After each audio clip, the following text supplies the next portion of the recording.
اور زمین پر کوئی چلنے پھرنے والا نہیں مگر اس کا رزق اللہ کے ذمے ہے۔ وہ جہاں رہتا ہے اسے بھی جانتا ہے اور جہاں سونپا جاتا ہے اسے بھی۔ یہ سب کچھ کتاب روشن میں لکھا ہوا ہے۔ اور وہی تو ہے جس نے آسمانوں اور زمین کو 6 دن میں بنایا، اور اس وقت اس کا عرش پانی پر تھا۔ تمہارے پیدا کرنے سے مقصود یہ ہے کہ وہ تم کو آزمائے کہ تم میں عمل کے لحاظ سے کون بہتر ہے۔ اور اگر تم کہو کہ تم لوگ مرنے کے بعد زندہ کر کے اٹھائے جاؤ گے تو کافر کہہ دیں گے یہ تو کھلا جادو ہے۔ اور اگر ایک مدت معین تک ہم ان سے عذاب روک دیں تو کہیں گے کہ کون سی چیز عذاب کو روکے ہوئے ہے۔ دیکھو جس روز وہ ان پر واقع ہوگا پھر ٹلنے کا نہیں، اور جس چیز کے ساتھ یہ استہزاء کیا کرتے ہیں وہ ان کو گھیر لے گی۔ اور اگر ہم انسان کو اپنے پاس سے نعمت بخشیں پھر اس سے اس کو چھین لیں تو نا امید اور نا شکرا ہو جاتا ہے۔ اور اگر تکلیف پہنچنے کے بعد آسائش کا مزہ چکھائیں تو خوش ہو کر کہتا ہے کہ آہا سب سختیاں مجھ سے دور ہو گئیں۔ بے شک وہ خوشیاں منانے والا اور فخر کرنے والا ہے۔ ہاں نے صبر کیا اور عمل نیک کیے، یہی ہیں جن کے لیے بخشش اور اجر عظیم ہے۔ تم کچھ چیز وہی میں سے جو تمہارے پاس آتی ہے چھوڑ دو، اور اس خیال سے تمہارا دل تنگ ہو کہ کافر یہ کہنے لگیں کہ اس پر کوئی خزانہ کیوں نہیں نازل ہوا یا اس کے ساتھ کوئی فرشتہ کیوں نہیں آیا۔ اے محمد صلی اللہ علیہ وآلہ وسلم تم تو صرف نصیحت کرنے والے ہو اور اللہ ہر چیز کا نگہبان ہے۔ یہ کیا کہتے ہیں کہ اس نے قرآن از خود بنا لیا ہے؟ کہہ دو کہ اگر سچے ہو تو تم بھی ایسی 10 صورتیں بنا لاؤ اور اللہ کے سوا جس کو بلا سکتے ہو بلا بھی لو۔ اگر وہ تمہاری بات قبول نہ کریں تو جان لو کہ وہ اللہ کے علم سے اترا ہے، اور یہ کہ اس کے سوا کوئی معبود نہیں، تو تمہیں بھی اسلام لے آنا چاہیے۔ جو لوگ دنیا کی زندگی اور اس کی زیب و زینت کے طالب ہوں ہم ان کے اعمال کا بدلہ انہیں دنیا ہی میں دے دیتے ہیں اور اس میں ان کی حق تلفی نہیں کی جاتی۔ یہ وہ لوگ ہیں جن کے لیے آخرت میں آتش جہنم کے سوا اور کچھ نہیں، اور جو عمل انہوں نے دنیا میں کیے سب برباد، اور جو کچھ وہ کرتے رہے سب ضائع ہوا۔ بھلا جو لوگ اپنے پروردگار کی طرف سے دلیل روشن رکھتے ہوں اور ان کے ساتھ ایک آسمانی گواہ بھی اس کی جانب سے ہو اور اس سے پہلے موسیٰ کی کتاب ہو جو پیشوا اور رحمت ہے، تو کیا وہ قرآن پر ایمان نہیں لائیں گے؟ یہی لوگ تو اس پر ایمان لاتے ہیں، اور جو کوئی اور فرقوں میں سے اس سے منکر ہو تو اس کا ٹھکانہ آگ ہے۔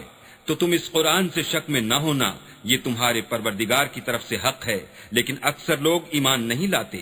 اور اس سے بڑھ کر ظالم کون ہوگا جو اللہ پر جھوٹ افترا کرے؟ ایسے لوگ اللہ کے سامنے پیش کیے جائیں گے اور گواہ کہیں گے کہ یہی لوگ ہیں جنہوں نے اپنے پروردگار پر جھوٹ بولا تھا۔ سن رکھو کہ ظالموں پر اللہ کی لعنت ہے، جو اللہ کے رستے سے روکتے اور اس میں کجی چاہتے ہیں اور وہ آخرت سے بھی انکار کرتے ہیں۔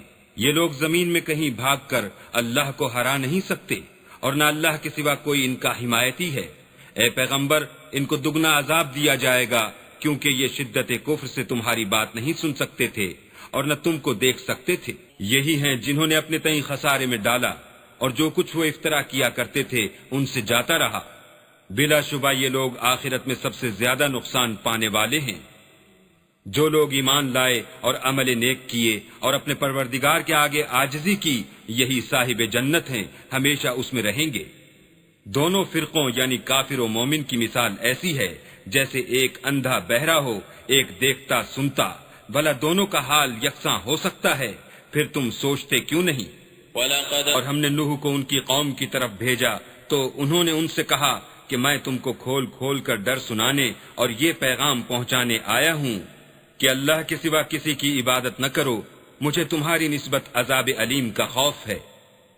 تو ان کی قوم کے سردار جو کافر تھے کہنے لگے کہ ہم تم کو اپنے ہی جیسا ایک آدمی دیکھتے ہیں، اور یہ بھی دیکھتے ہیں کہ تمہارے پیرو وہی لوگ ہوئے ہیں جو ہم میں ادنا درجے کے ہیں، اور وہ بھی رائے ظاہر سے نہ غور و تعمق سے، اور ہم تم میں اپنے اوپر کسی طرح کی فضیلت نہیں دیکھتے بلکہ تمہیں جھوٹا خیال کرتے ہیں۔ انہوں نے کہا کہ اے قوم دیکھو تو، اگر میں اپنے پروردگار کی طرف سے دلیل روشن رکھتا ہوں اور اس نے مجھے اپنے ہاں سے رحمت بخشی ہو جس کی حقیقت تم سے پوشیدہ رکھی گئی ہے، تو کیا ہم اس کے لیے تمہیں مجبور کر سکتے ہیں اور تم ہو کہ اس سے ناخوش ہو رہے ہو؟ اور اے قوم میں اس نصیحت کے بدلے تم سے مال و زر کا خواہاں نہیں ہوں، میرا صلہ تو اللہ کے ذمے ہے، اور جو لوگ ایمان لائے ہیں میں ان کو نکالنے والا بھی نہیں ہوں، وہ تو اپنے پروردگار سے ملنے والے ہیں، لیکن میں دیکھتا ہوں کہ تم لوگ نادانی کر رہے ہو۔ اور برادران ملت، اگر میں ان کو نکال دوں تو عذاب خدا سے بچانے کے لیے کون میری مدد کر سکتا ہے؟ بھلا تم غور کیوں نہیں کرتے؟ میں نہ تم سے یہ کہتا ہوں کہ میرے پاس اللہ کے خزانے ہیں، اور نہ یہ کہ میں غیب جانتا ہوں، اور نہ یہ کہتا ہوں کہ میں فرشتہ ہوں، اور نہ ان لوگوں کی نسبت جن کو تم حقارت کی نظر سے دیکھتے ہو یہ کہتا ہوں کہ اللہ ان کو بھلائی یعنی اعمال کی جزائے نیک نہیں دے گا۔ جو ان کے دلوں میں ہے اسے اللہ خوب جانتا ہے۔ اگر میں ایسا کہوں تو بے انصافوں میں ہوں۔ انہوں نے کہا کہ نوح، تم نے ہم سے جھگڑا تو کیا اور جھگڑا بھی بہت کیا، لیکن اگر سچے ہو تو جس چیز سے ہمیں ڈراتے ہو وہ ہم پر لا نازل کرو۔ نوح نے کہا کہ اس کو تو اللہ ہی چاہے گا تو نازل کرے گا، اور تم اس کو کسی طرح ہرا نہیں سکتے۔ اور اگر میں یہ چاہوں کہ تمہاری خیر خواہی کروں اور اللہ یہ چاہے کہ تمہیں گمراہ کرے تو میری خیر خواہی تم کو کچھ فائدہ نہیں دے سکتی۔ وہی تمہارا پروردگار ہے اور تمہیں اسی کی طرف لوٹ کر جانا ہے۔ کیا یہ کہتے ہیں کہ اس پیغمبر نے قرآن اپنے دل سے بنا لیا ہے؟ کہہ دو کہ اگر میں نے دل سے بنا لیا ہے تو میرے گناہ کا وبال مجھ پر، اور جو گناہ تم کرتے ہو اس سے میں بری الذمہ ہوں۔ اور نوح کی طرف وحی کی گئی کہ تمہاری قوم میں جو لوگ ایمان لا چکے ان کے سوا اور کوئی ایمان نہیں لائے گا، تو جو کام یہ کر رہے ہیں ان کی وجہ سے غم نہ کھاؤ، اور ایک کشتی ہمارے حکم سے ہمارے روبرو بناؤ، اور جو لوگ ظالم ہیں ان کے بارے میں ہم سے کچھ نہ کہنا، کیونکہ وہ ضرور غرق کر دیے جائیں گے۔ تو نوح نے کشتی بنانی شروع کر دی، اور جب ان کی قوم کے سردار ان کے پاس سے گزرتے تو ان سے تمسخر کرتے۔ وہ کہتے کہ اگر تم ہم سے تمسخر کرتے ہو تو جس طرح تم ہم سے تمسخر کرتے ہو اسی طرح ایک وقت ہم بھی تم سے تمسخر کریں گے، اور تم کو جلد معلوم ہو جائے گا کہ کس پر عذاب آتا ہے جو اسے رسوا کرے گا، اور کس پر ہمیشہ کا عذاب نازل ہوتا ہے۔ یہاں تک کہ جب ہمارا حکم آ پہنچا اور تنور جوش مارنے لگا تو ہم نے نوح کو حکم دیا کہ ہر قسم کے جانداروں میں سے جوڑا جوڑا یعنی دو دو جانور، ایک ایک نر اور ایک ایک مادہ لے لو، اور جس شخص کی نسبت حکم ہو چکا ہے کہ ہلاک ہو جائے گا اس کو چھوڑ کر اپنے گھر والوں کو اور جو ایمان لایا ہو اس کو کشتی میں سوار کر لو۔ اور ان کے ساتھ ایمان بہت ہی کم لوگ لائے تھے۔ نوح نے کہا کہ اللہ کا نام لے کر کہ اسی کے ہاتھ میں اس کا چلنا اور ٹھہرنا ہے، اس میں سوار ہو جاؤ، بے شک میرا پروردگار بخشنے والا مہربان ہے۔ اور وہ ان کو لے کر طوفان کی لہروں میں چلنے لگی۔ لہریں کیا تھیں، گویا پہاڑ تھے۔ اس وقت نوح نے اپنے بیٹے کو کہ کشتی سے الگ تھا پکارا کہ بیٹا ہمارے ساتھ سوار ہو جا اور کافروں میں شامل نہ ہو۔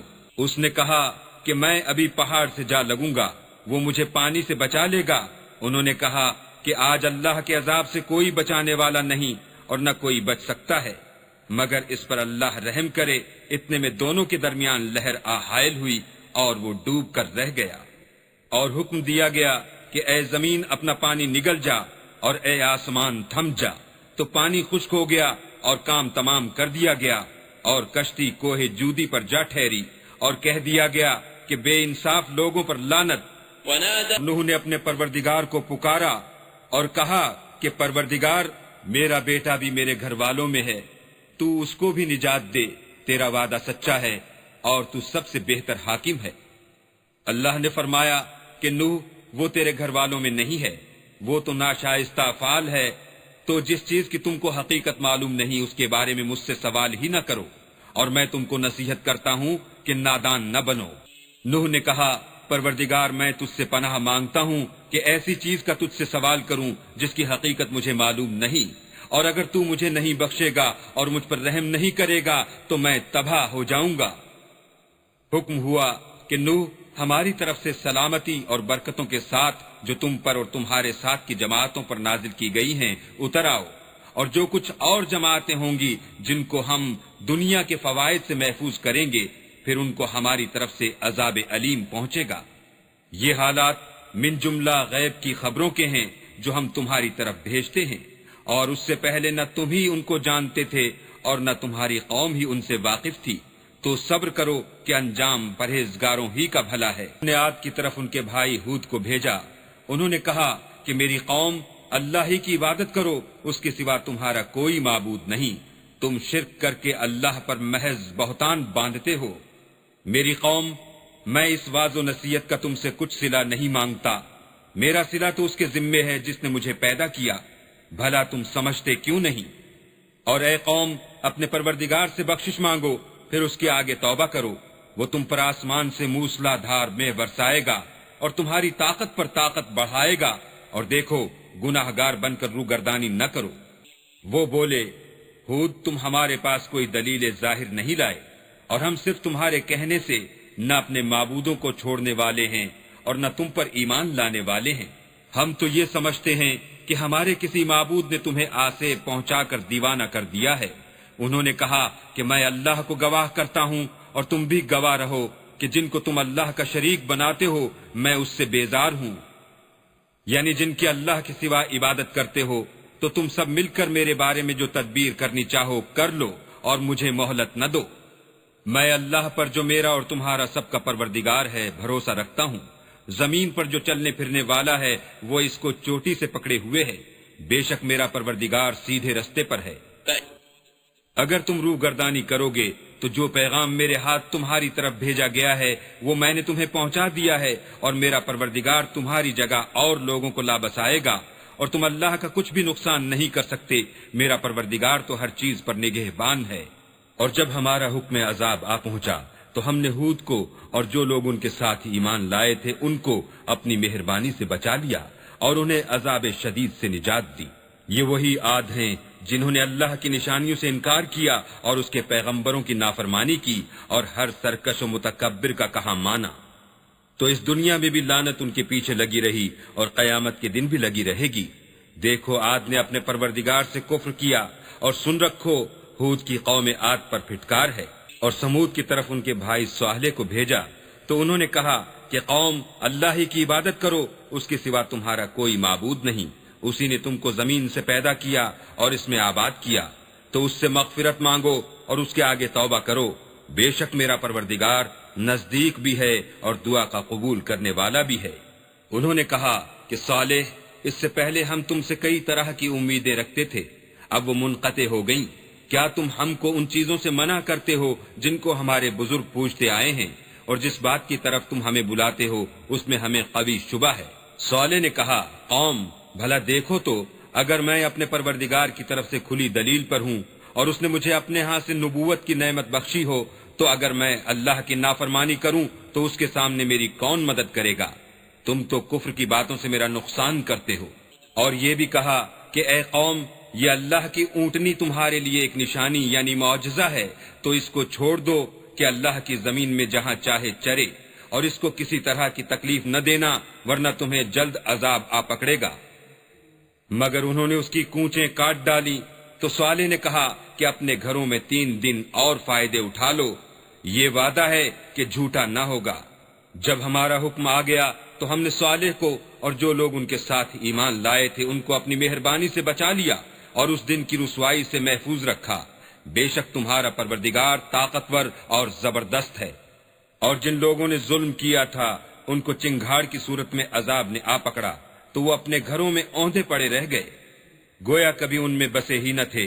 سن رکھو کہ سمود نے اپنے پروردگار سے کفر کیا، اور سن رکھو سمود پر پھٹکار ہے۔ اور ہمارے فرشتے ابراہیم کے پاس بشارت لے کر آئے تو سلام کہا، انہوں نے بھی جواب میں سلام کہا۔ ابھی کچھ وقفہ نہیں ہوا تھا کہ ابراہیم ایک بھنا ہوا بچڑا لے آئے۔ جب دیکھا کہ ان کے ہاتھ کھانے کی طرف نہیں جاتے، یعنی وہ کھانا نہیں کھاتے، تو ان کو اجنبی سمجھ کر دل میں خوف کیا۔ فرشتوں نے کہا کہ خوف نہ کیجیے، ہم قوم لوط کی طرف ان کے ہلاک کرنے کو بھیجے گئے ہیں۔ اور ابراہیم کی بیوی جو پاس کھڑی تھی ہنس پڑی، تو ہم نے اس کو اسحاق کی اور اسحاق کے بعد یعقوب کی خوشخبری دی۔ اس نے کہا، اے ہے میرے بچہ ہوگا، میں تو بڑھیا ہوں اور میرے میاں بھی بوڑھے ہیں، یہ تو بڑی عجیب بات ہے۔ انہوں نے کہا، کیا تم اللہ کی قدرت سے تعجب کرتی ہو؟ اے اہل بیت، تم پر اللہ کی رحمت اور اس کی برکتیں ہیں، وہ سزاوار تعریف اور بزرگوار ہے۔ جب ابراہیم سے خوف جاتا رہا اور ان کو خوشخبری بھی مل گئی تو قوم لوط کے بارے میں لگے ہم سے بحث کرنے۔ بے شک ابراہیم بڑے تحمل والے، نرم دل اور رجوع کرنے والے تھے۔ اے ابراہیم، اس بات کو جانے دو تمہارے پروردگار کا حکم آ پہنچا ہے، اور ان لوگوں پر عذاب آنے والا ہے جو کبھی نہیں ٹلنے کا۔ اور جب ہمارے فرشتے لوط کے پاس آئے تو وہ ان کے آنے سے غمناک اور تنگ دل ہوئے اور کہنے لگے کہ آج کا دن بڑا مشکل کا دن ہے۔ اور لوط کی قوم کے لوگ ان کے پاس بے تحاشا دوڑتے ہوئے آئے، اور یہ لوگ پہلے ہی سے فعل شنی کیا کرتے تھے۔ لوط نے کہا کہ اے قوم، یہ جو میری قوم کی لڑکیاں ہیں یہ تمہارے لیے جائز اور پاک ہیں، تو اللہ سے ڈرو اور میرے مہمانوں کے بارے میں میری آبرو نہ کھو۔ کیا تم میں کوئی بھی شائستہ آدمی نہیں؟ وہ بولے، تم کو معلوم ہے کہ تمہاری قوم کی بیٹیوں کی ہمیں کچھ حاجت نہیں، اور جو ہماری غرض ہے اسے تم خوب جانتے ہو۔ لوط نے کہا، اے کاش مجھ میں تمہارے مقابلے کی طاقت ہوتی یا کسی مضبوط قلعے میں پناہ پکڑ سکتا۔ فرشتوں نے کہا کہ لوط، ہم تمہارے پروردگار کے فرشتے ہیں، یہ لوگ ہرگز تم تک نہیں پہنچ سکیں گے، تو کچھ رات رہے سے اپنے گھر والوں کو لے کر چل دو، اور تم میں سے کوئی شخص پیچھے پھر کر نہ دیکھے مگر تمہاری بیوی کہ جو آفت ان پر پڑنے والی ہے وہی اس پر پڑے گی۔ ان کے عذاب کے وعدے کا وقت صبح ہے، اور کیا صبح کچھ دور ہے؟ تو جب ہمارا حکم آیا ہم نے اس بستی کو الٹ کر نیچے اوپر کر دیا، اور ان پر پتھر کی تہ بتہ یعنی پے در پے کنکریاں برسائیں جن پر تمہارے پروردگار کے ہاں سے نشان کیے ہوئے تھے، اور وہ بستی ان ظالموں سے کچھ دور نہیں۔ اور مدین کی طرف ان کے بھائی شعیب کو بھیجا تو انہوں نے کہا کہ اے قوم، اللہ ہی کی عبادت کرو کہ اس کے سوا تمہارا کوئی معبود نہیں، اور ماپ اور تول میں کمی نہ کیا کرو، میں تو تم کو آسودہ حال دیکھتا ہوں، اور اگر تم ایمان نہ لاؤ گے تو مجھے تمہارے بارے میں ایک ایسے دن کے عذاب کا خوف ہے جو تم کو گھیر کر رہے گا۔ اور قوم، ماپ اور تول انصاف کے ساتھ پوری کیا کرو، اور لوگوں کو ان کی چیزیں کم نہ دیا کرو، اور زمین میں خرابی کرتے نہ پھرو۔ اگر تم کو میرے کہنے کا یقین ہو تو اللہ کا دیا ہوا نفع ہی تمہارے لیے بہتر ہے، اور میں تمہارا نگہبان نہیں ہوں۔ انہوں نے کہا، شعیب، کیا تمہاری نماز تمہیں یہ سکھاتی ہے کہ جن کو ہمارے باپ دادا پوجتے آئے ہیں ہم ان کو ترک کر دیں، یا اپنے مال میں تصرف کرنا چاہیں تو نہ کریں؟ تم تو بڑے نرم دل اور راست باز ہو۔ انہوں نے کہا کہ اے قوم، دیکھو تو اگر میں اپنے پروردگار کی طرف سے دلیل روشن پر ہوں، اور اس نے اپنے ہاں سے مجھے نیک روزی دی ہو، تو کیا میں ان کے خلاف کروں گا؟ اور میں نہیں چاہتا کہ جس امر سے میں تمہیں منع کروں خود اس کو کرنے لگوں۔ میں تو جہاں تک مجھ سے ہو سکے تمہارے معاملات کی اصلاح چاہتا ہوں، اور اس بارے میں مجھے توفیق کا ملنا اللہ ہی کے فضل سے ہے۔ میں اسی پر بھروسہ رکھتا ہوں اور اسی کی طرف رجوع کرتا ہوں۔ اور اے قوم، میری مخالفت تم سے کوئی ایسا کام نہ کرا دے کہ جیسی مصیبت نوح کی قوم یا ہود کی قوم یا صالح کی قوم پر واقع ہوئی تھی ویسی ہی مصیبت تم پر واقع ہو، اور لوط کی قوم کا زمانہ تو تم سے کچھ دور نہیں۔ اور اپنے پروردگار سے بخشش مانگو اور اس کے آگے توبہ کرو، بے شک میرا پروردگار رحم والا اور محبت والا ہے۔ انہوں نے کہا کہ شعیب، تمہاری بہت سی باتیں ہماری سمجھ میں نہیں آتی، اور ہم دیکھتے ہیں کہ تم ہم میں کمزور بھی ہو، اور اگر تمہارے بھائی نہ ہوتے تو ہم تم کو سنگسار کر دیتے، اور تم ہم پر کسی طرح بھی غالب نہیں ہو۔ انہوں نے کہا کہ قوم، کیا میرے بھائی بندوں کا دباؤ تم پر اللہ سے زیادہ ہے، اور اس کو تم نے پیٹھ پیچھے ڈال رکھا ہے؟ میرا پروردگار تو تمہارے سب اعمال پر احاطہ کیے ہوئے ہے۔ اور برادران ملت، تم اپنی جگہ کام کیے جاؤ، میں اپنی جگہ کام کیے جاتا ہوں۔ تم کو ان قریب معلوم ہو جائے گا کہ رسوا کرنے والا عذاب کس پر آتا ہے اور جھوٹا کون ہے، اور تم بھی انتظار کرو، میں بھی تمہارے ساتھ انتظار کرتا ہوں۔ اور جب ہمارا حکم آ پہنچا تو ہم نے شعیب کو اور جو لوگ ان کے ساتھ ایمان لائے تھے ان کو تو اپنی رحمت سے بچا لیا، اور جو ظالم تھے ان کو چنگھاڑ نے آ دبوچا تو وہ اپنے گھروں میں اوندھے پڑے رہ گئے، گویا ان میں کبھی بسے ہی نہ تھے۔ سن رکھو کہ مدین پر ویسی ہی پھٹکار ہے جیسی سمود پر پھٹکار تھی، اور ہم نے موسیٰ کو اپنی نشانیاں اور دلیل روشن دے کر بھیجا، یعنی فرعون اور اس کے سرداروں کی طرف، تو وہ فرعون ہی کے حکم پر چلے، اور فرعون کا حکم درست نہیں تھا۔ وہ قیامت کے دن اپنی قوم کے آگے آگے چلے گا اور ان کو دوزخ میں جا اتارے گا، اور جس مقام پر وہ اتارے جائیں گے وہ برا ہے۔ اور اس جہان میں بھی لعنت ان کے پیچھے لگا دی گئی، اور قیامت کے دن بھی پیچھے لگی رہے گی۔ جو انعام ان کو ملا ہے برا ہے۔ یہ پرانی بستیوں کے تھوڑے سے حالات ہیں جو ہم تم سے بیان کرتے ہیں، ان میں سے بعض تو باقی ہیں اور بعض کا تہس نہس ہو گیا۔ اور ہم نے ان لوگوں پر ظلم نہیں کیا بلکہ انہوں نے خود اپنے اوپر ظلم کیا۔ غرض جب تمہارے پروردگار کا حکم آ پہنچا تو جن معبودوں کو وہ اللہ کے سوا پکارا کرتے تھے وہ ان کے کچھ بھی کام نہ آئے، اور تباہ کرنے کے سوا ان کے حق میں اور کچھ نہ کر سکے۔ اور تمہارا پروردگار جب نافرمان بستیوں کو پکڑا کرتا ہے تو اس کی پکڑ اسی طرح کی ہوتی ہے، بے شک اس کی پکڑ دکھ دینے والی اور سخت ہے۔ ان قصوں میں اس شخص کے لیے جو عذاب آخرت سے ڈرے عبرت ہے۔ یہ وہ دن ہوگا جس میں سب اکٹھے کیے جائیں گے، اور یہی وہ دن ہوگا جس میں سب اللہ کے روبرو حاضر کیے جائیں گے، اور ہم اس کے لانے میں ایک وقت معین تک تاخیر کر رہے ہیں۔ جس روز وہ آ جائے گا تو کوئی متنفس اللہ کے حکم کے بغیر بول بھی نہیں سکے گا۔ پھر ان میں سے کچھ بدبخت ہوں گے اور کچھ نیک بخت۔ تو جو بدبخت ہوں گے وہ دوزخ میں ڈال دیے جائیں گے، اس میں ان کو چلانا اور دھاڑنا ہوگا۔ جب تک آسمان اور زمین ہیں اسی میں رہیں گے، مگر جتنا تمہارا پروردگار چاہے، بے شک تمہارا پروردگار جو چاہتا ہے کر دیتا ہے۔ اور جو نیک بخت ہوں گے وہ بہشت میں داخل کیے جائیں گے، اور جب تک آسمان اور زمین ہیں ہمیشہ اسی میں رہیں گے، مگر جتنا تمہارا پروردگار چاہے۔ یہ اللہ کی بخشش ہے جو کبھی منقطع نہیں ہوگی۔ تو یہ لوگ جو غیر اللہ کی پرستش کرتے ہیں اس سے تم خلجان میں نہ پڑنا، یہ اسی طرح پرستش کرتے ہیں جس طرح پہلے سے ان کے باپ دادا پرستش کرتے آئے ہیں، اور ہم ان کو ان کا حصہ پورا پورا بلا کم و کاست دینے والے ہیں۔ اور ہم نے موسیٰ کو کتاب دی تو اس میں اختلاف کیا گیا، اور اگر تمہارے پروردگار کی طرف سے ایک بات پہلے نہ ہو چکی ہوتی تو ان میں فیصلہ کر دیا جاتا، اور وہ تو اس سے قوی شبہ میں پڑے ہوئے ہیں۔ اور تمہارا پروردگار ان سب کو قیامت کے دن ان کے اعمال کا پورا پورا بدلہ دے گا، بے شک جو عمل یہ کرتے ہیں وہ اس سے واقف ہے۔ سو اے پیغمبر، جیسا تم کو حکم ہوتا ہے اس پر تم اور جو لوگ تمہارے ساتھ تائب ہوئے ہیں قائم رہو، اور حد سے تجاوز نہ کرنا، وہ تمہارے سب اعمال کو دیکھ رہا ہے۔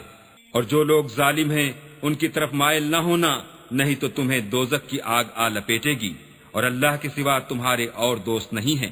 اگر تم ظالموں کی طرف مائل ہو گئے تو پھر تم کو کہیں سے مدد نہ مل سکے گی۔ اور دن کے دونوں سروں یعنی صبح اور شام کے اوقات میں اور رات کی چند پہلی ساعات میں نماز پڑھا کرو، کچھ شک نہیں کہ نیکیاں گناہوں کو دور کر دیتی ہیں۔ یہ ان کے لیے نصیحت ہے جو نصیحت قبول کرنے والے ہیں۔ اور صبر کیے رہو کہ اللہ نیکوکاروں کا اجر ضائع نہیں کرتا۔ تو جو امتیں تم سے پہلے گزر چکی ہیں ان میں ایسے ہوش مند کیوں نہ ہوئے جو ملک میں خرابی کرنے سے روکتے؟ ہاں ایسے تھوڑے سے تھے جن کو ہم نے ان میں سے مخلصی بخشی، اور جو ظالم تھے وہ انہی باتوں کے پیچھے لگے رہے جن میں عیش و آرام تھا، اور وہ گناہوں میں ڈوبے ہوئے تھے۔ اور تمہارا پروردگار ایسا نہیں ہے کہ بستیوں کو جبکہ وہاں کے باشندے نیکوکار ہوں از راہ ظلم تباہ کر دے۔ اور اگر تمہارا پروردگار چاہتا تو تمام لوگوں کو ایک ہی جماعت کر دیتا، لیکن وہ ہمیشہ اختلاف کرتے رہے ہیں۔ مگر جن پر تمہارا پروردگار رحم کرے، اور اسی لیے اس نے ان کو پیدا کیا ہے، اور تمہارے پروردگار کا قول پورا ہو گیا کہ میں دوزخ کو جنوں اور انسانوں سے بھر دوں گا۔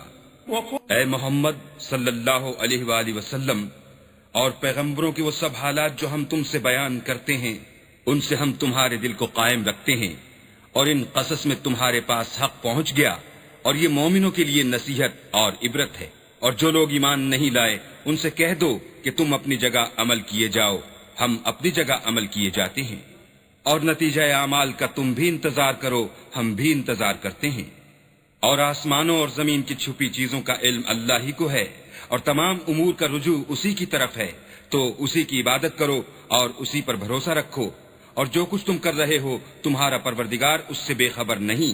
شروع اللہ کے نام سے جو بڑا مہربان نہایت رحم والا ہے۔ الف لام را، یہ کتاب روشن کی آیتیں ہیں۔ ہم نے اس قرآن کو عربی میں نازل کیا ہے تاکہ تم سمجھ سکو۔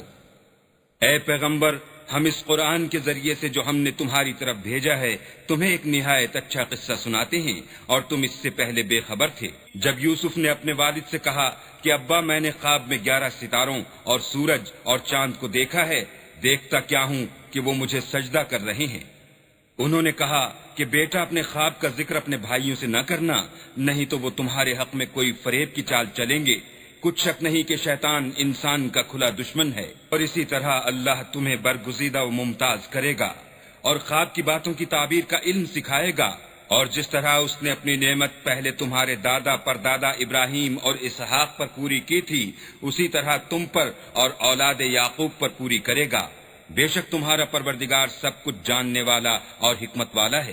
ہاں، یوسف اور ان کے بھائیوں کے قصے میں پوچھنے والوں کے لیے بہت سی نشانیاں ہیں۔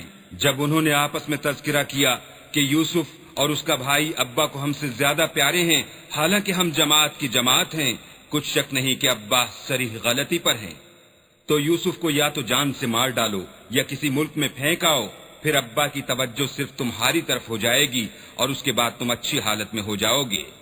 ان میں سے ایک کہنے والے نے کہا کہ یوسف کو جان سے نہ مارو، کسی گہرے کنویں میں ڈال دو کہ کوئی راہگیر نکال کر اور ملک لے جائے گا، اگر تم کو کرنا ہی ہے تو یوں کرو۔ یہ مشورہ کر کے وہ یعقوب سے کہنے لگے کہ ابا جان، کیا سبب ہے کہ آپ یوسف کے بارے میں ہمارا اعتبار نہیں کرتے، حالانکہ ہم اس کے خیر خواہ ہیں؟ کل اسے ہمارے ساتھ بھیج دیجئے کہ خوب میوے کھائے اور کھیلے کودے، ہم اس کے نگہبان ہیں۔ انہوں نے کہا کہ یہ امر مجھے غمناک کیے دیتا ہے کہ تم اسے لے جاؤ، یعنی وہ مجھ سے جدا ہو جائے، اور مجھے یہ بھی خوف ہے کہ تم کھیل میں اس سے غافل ہو جاؤ اور اسے بھیڑیا کھا جائے۔ وہ کہنے لگے کہ اگر ہماری موجودگی میں کہ ہم ایک طاقتور جماعت ہیں اسے بھیڑیا کھا گیا تو ہم بڑے نقصان میں پڑ گئے۔ غرض جب وہ اس کو لے گئے اور اس بات پر اتفاق کر لیا کہ اس کو گہرے کنویں میں ڈال دیں، تو ہم نے یوسف کی طرف وحی بھیجی کہ ایک وقت ایسا آئے گا کہ تم ان کے اس سلوک سے آگاہ کرو گے اور ان کو اس وحی کی کچھ خبر نہ ہوگی۔ یہ حرکت کر کے وہ رات کے وقت باپ کے پاس روتے ہوئے آئے اور کہنے لگے کہ ابا جان، ہم تو دوڑنے اور ایک دوسرے سے آگے نکلنے میں مصروف ہو گئے اور یوسف کو اپنے اسباب کے پاس چھوڑ گئے تو اسے بھیڑیا کھا گیا، اور آپ ہماری بات کو گو ہم سچ ہی کہتے ہوں باور نہیں کریں گے، اور ان کے کرتے پر جھوٹ موٹ کا لہو بھی لگا لائے۔ یعقوب نے کہا کہ حقیقت الحال یوں نہیں ہے، بلکہ تم اپنے دل سے یہ بات بنا لائے ہو۔ اچھا صبر کرو کہ وہی خوب ہے، اور جو تم بیان کرتے ہو اس کے بارے میں اللہ ہی سے مدد مطلوب ہے۔ اب اللہ کی شان دیکھو کہ اس کنویں کے قریب ایک قافلہ آوارد ہوا اور انہوں نے پانی کے لیے اپنا سقہ بھیجا۔ اس نے کنویں میں ڈول لٹکایا تو یوسف اس سے لٹک گئے۔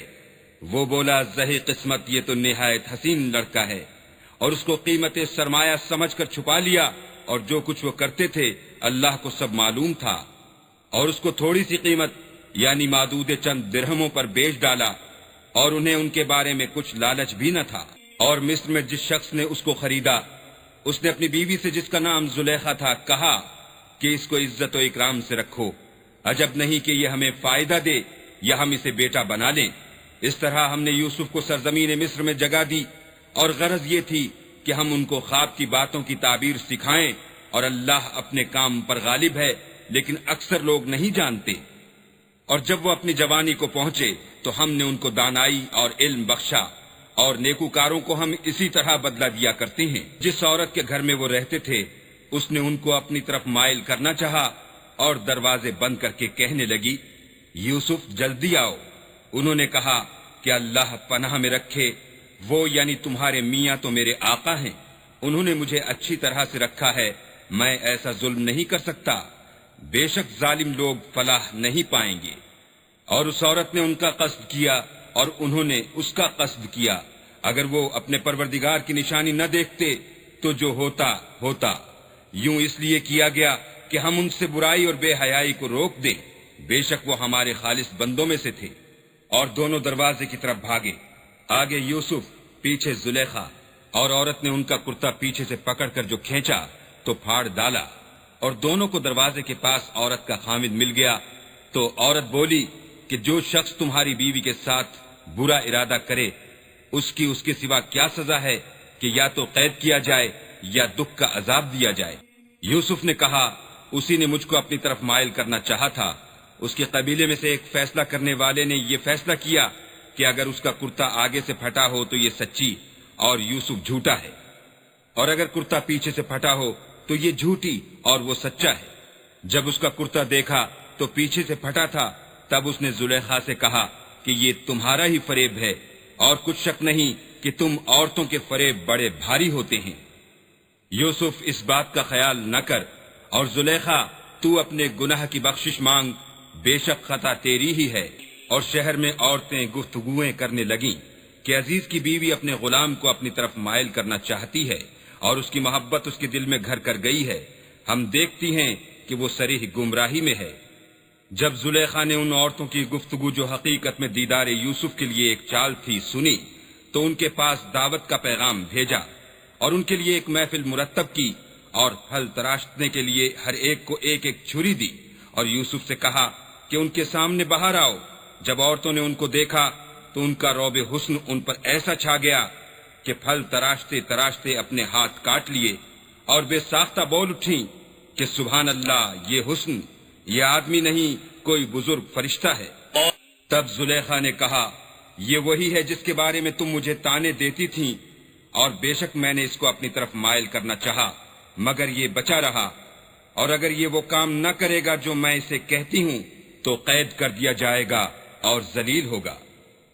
یوسف نے دعا کی کہ پروردگار، جس کام کی طرف یہ مجھے بلاتی ہیں اس کی نسبت مجھے قید پسند ہے، اور اگر تو مجھ سے ان کے فریب کو نہ ہٹائے گا تو میں ان کی طرف مائل ہو جاؤں گا اور نادانوں میں داخل ہو جاؤں گا۔ تو اللہ نے ان کی دعا قبول کر لی اور ان سے عورتوں کا مکر دفع کر دیا، بے شک وہ سننے اور جاننے والا ہے۔ پھر باوجود اس کے کہ وہ لوگ نشان دیکھ چکے تھے، ان کی رائے یہی ٹھہری کہ کچھ عرصے کے لیے ان کو قید ہی کر دیں، اور ان کے ساتھ 2 اور جوان بھی داخل زندہ ہوئے۔ ایک نے ان میں سے کہا کہ میں نے خواب دیکھا ہے، دیکھتا کیا ہوں کہ شراب کے لیے انگور نچوڑ رہا ہوں۔ دوسرے نے کہا کہ میں نے بھی خواب دیکھا ہے، میں یہ دیکھتا ہوں کہ اپنے سر پر روٹیاں اٹھائے ہوئے ہوں اور جانور ان میں سے کھا رہے ہیں، تو ہمیں ان کی تعبیر بتا دیجئے کہ ہم تمہیں نیکوکار دیکھتے ہیں۔ یوسف نے کہا کہ جو کھانا تم کو ملنے والا ہے وہ آنے نہیں پائے گا کہ میں اس سے پہلے تم کو اس کی تعبیر بتا دوں گا۔ یہ ان باتوں میں سے ہے جو میرے پروردگار نے مجھے سکھائی ہیں۔ جو لوگ اللہ پر ایمان نہیں لاتے اور روز آخرت سے انکار کرتے ہیں، میں ان کا مذہب چھوڑے ہوئے ہوں اور اپنے باپ دادا ابراہیم اور اسحاق اور یعقوب کے مذہب پر چلتا ہوں۔ ہمیں شایع نہیں ہے کہ کسی چیز کو اللہ کے ساتھ شریک بنائیں، یہ اللہ کا فضل ہے ہم پر بھی اور لوگوں پر بھی، لیکن اکثر لوگ شکر نہیں کرتے۔ میرے جیل خانے کے رفیقوں، بھلا کئی جدا جدا آقا اچھے یا ایک خدا یکتا و غالب؟ جن چیزوں کی تم اللہ کے سوا پرستش کرتے ہو وہ صرف نام ہی نام ہیں جو تم نے اور تمہارے باپ دادا نے رکھ لیے ہیں، اللہ نے ان کی کوئی سند نازل نہیں کی۔ سن رکھو کہ اللہ کے سوا کسی کی حکومت نہیں ہے، اس نے ارشاد فرمایا ہے کہ اس کے سوا کسی کی عبادت نہ کرو، یہی سیدھا دین ہے، لیکن اکثر لوگ نہیں جانتے۔ میرے جیل خانے کے رفیقوں، تم میں سے ایک جو پہلا خواب بیان کرنے والا ہے وہ تو اپنے آقا کو شراب پلایا کرے گا، اور جو دوسرا ہے وہ سولی دیا جائے گا اور جانور اس کا سر کھا کھا جائیں گے۔ جو امر تم مجھ سے پوچھتے تھے وہ فیصل ہو چکا ہے۔ اور دونوں شخصوں میں سے جس کی نسبت یوسف نے خیال کیا کہ وہ رہائی پا جائے گا، اس سے کہا کہ اپنے آقا سے میرا ذکر بھی کرنا، لیکن شیطان نے ان کا اپنے آقا سے ذکر کرنا بھلا دیا، اور یوسف کئی برس جیل خانے ہی میں رہے۔ اور بادشاہ نے کہا کہ میں نے خواب دیکھا ہے، دیکھتا کیا ہوں کہ 7 موٹی گائیں ہیں جن کو 7 دبلی گائیں کھا رہی ہیں، اور 7 خوشے سبز ہیں اور 7 خشک۔ اے سردارو، اگر تم خوابوں کی تعبیر دے سکتے ہو تو مجھے میرے خواب کی تعبیر بتاؤ۔ انہوں نے کہا یہ تو پریشان سے خواب ہیں اور ہمیں ایسے خوابوں کی تعبیر نہیں آتی۔ اب وہ شخص جو دونوں قیدیوں میں سے رہائی پا گیا تھا اور جسے مدت کے بعد وہ بات یاد آ گئی، بول اٹھا کہ میں آپ کو اس کی تعبیر لا بتاتا ہوں، مجھے جیل خانے جانے کی اجازت دیجیے۔ غرض وہ یوسف کے پاس آیا اور کہنے لگا، یوسف، اے بڑے سچے یوسف، ہمیں اس خواب کی تعبیر بتائیے کہ 7 موٹی گایوں کو 7 دبلی گائیں کھا رہی ہیں، اور 7 خوشے سبز ہیں اور 7 سوکھے، تاکہ میں لوگوں کے پاس واپس جا کر تعبیر بتاؤں، عجب نہیں کہ وہ تمہاری قدر جانے۔ انہوں نے کہا کہ تم لوگ 7 سال متواتر کھیتی کرتے رہو گے، تو جو غلہ کاٹو تو تھوڑے سے غلے کے سوا جو کھانے میں آئے اسے خوشوں میں ہی رہنے دینا۔ پھر اس کے بعد خشک سالی کے 7 سخت سال آئیں گے کہ جو غلہ تم نے جمع کر رکھا ہوگا وہ اس سب کو کھا جائیں گے، صرف وہی تھوڑا سا رہ جائے گا جو تم احتیاط سے رکھ چھوڑو گے۔ پھر اس کے بعد ایک ایسا سال آئے گا کہ خوب مہ برسے گا اور لوگ اس میں رس نچوڑیں گے۔ یہ تعبیر سن کر بادشاہ نے حکم دیا کہ یوسف کو میرے پاس لے آؤ۔ جب قاصد ان کے پاس گیا تو انہوں نے کہا کہ اپنے آقا کے پاس واپس جاؤ اور ان سے پوچھو کہ ان عورتوں کا کیا حال ہے جنہوں نے اپنے ہاتھ کاٹ لیے تھے۔ بے شک میرا پروردگار ان کے مکروں سے خوب واقف ہے۔ بادشاہ نے عورتوں سے پوچھا کہ بھلا اس وقت کیا ہوا تھا جب تم نے یوسف کو اپنی طرف مائل کرنا چاہا؟ سب بول اٹھیں کہ حاشا للہ، ہم نے اس میں کوئی برائی معلوم نہیں کی۔ عزیز کی عورت نے کہا اب سچی بات تو ظاہر ہو ہی گئی ہے، اصل یہ ہے کہ میں نے اس کو اپنی طرف مائل کرنا چاہا تھا اور وہ بے شک سچا ہے۔ یوسف نے کہا کہ میں نے یہ بات اس لیے پوچھی ہے کہ عزیز کو یقین ہو جائے کہ میں نے اس کی پیٹھ پیچھے اس کی امانت میں خیانت نہیں کی، اور اللہ خیانت کرنے والوں کے مکروں کو روح براہ نہیں کرتا۔